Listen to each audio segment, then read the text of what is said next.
தலைமுறைக்கும் எங்க சாமி பக்க பலம் எடுத்து வந்தோம் நல்ல வரோம்.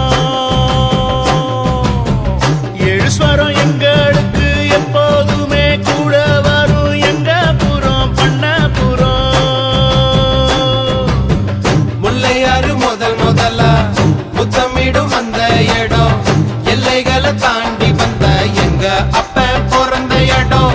முல்லையாறு முதலா முத்தமிடும் அந்த இடம் எல்லைகளை தாண்டி வந்த எங்க அப்ப பிறந்த இடம். ஏழேழு தலைமுறைக்கும் எங்க சாமி பக்க